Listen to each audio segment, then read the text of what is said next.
President Trump has promised to help lower costs, but prescription drug prices are once again skyrocketing for Granite Staters and all Americans. In 2025, drug makers have increased the list prices of over 500 common medications. Dr. McCary, when we met, you and I discussed the importance of increasing generic drug competition. If confirmed, will you work with me to speed the approval of generic drugs at FDA to lower drug costs for patients? Senator, first of all, I very much enjoyed our meeting together. The answer to your question is an emphatic yes, and I would add to that I would love to work with Congress to address the way that patent law has enabled patent thickening, which makes it more difficult for biosimilars and even some generics to come to market because they got to navigate so many lawsuits and letter of the patent law. Well, and this is something that Senator Paul and I have actually been working on, and we have a bill called the Increasing Transparency in Generic Drug Applications Act, which would allow the FDA to communicate more transparently with generic drug manufacturers in order to make more low-cost prescription drugs available for patients. So the bill would save taxpayers over $1 billion and has bipartisan, bicameral agreement. So I'm going to urge all my colleagues to look at it. I've enjoyed working with Senator Paul and his team on it. Dr. McCary, you and I also discussed mifepristone when we met, a medication that has been used for decades in abortion care and miscarriage care. Now, during our meeting, you mentioned you weren't familiar with the drug, and I followed up by providing you with decades of the safety data, and you said you're a data guy, you would review it. Have you reviewed the data, and do you agree that mifepristone is safe and effective?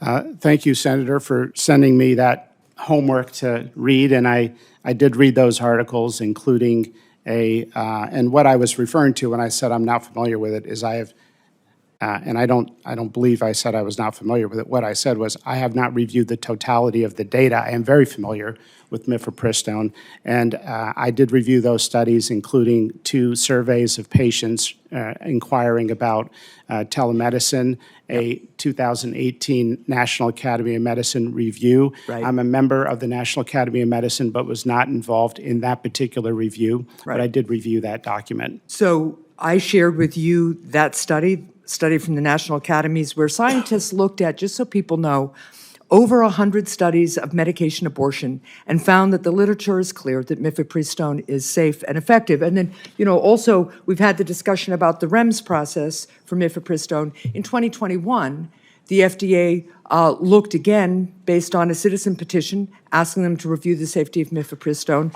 And I think, just so people get a sense, this is the report back from the FDA about their review and about their modification of the language in the REMS process. And their review, again, was that it is safe and effective. And I think what you're hearing from a lot of us as we ask you questions about this, and just, so the public can understand, there's lots and lots of data here that supports the safety and efficacy of mifepristone and supports its efficacy in its under current law and its safety.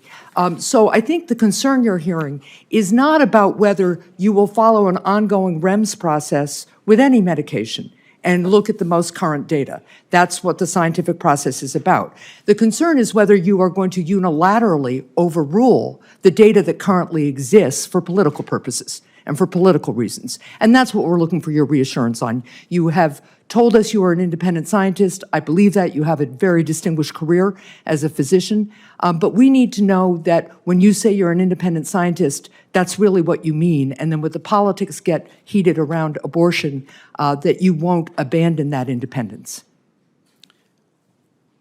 Senator, you have my commitment that once I'm in office, I will do a review of the data. I have no preconceived plans to make changes to the mifepristone policy, and I do plan to follow the law and the regulation of the REMS to look at ongoing data.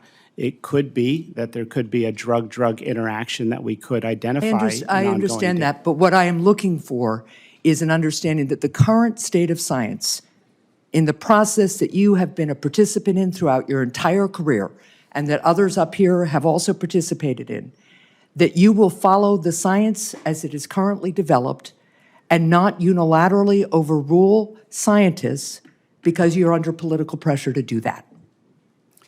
Senator, if you look at my track record, I have never been afraid to speak my honest scientific opinion, and I have no preconceived plans to make changes on that medication. Well, I wish you were hedging a little bit less today. Thank you.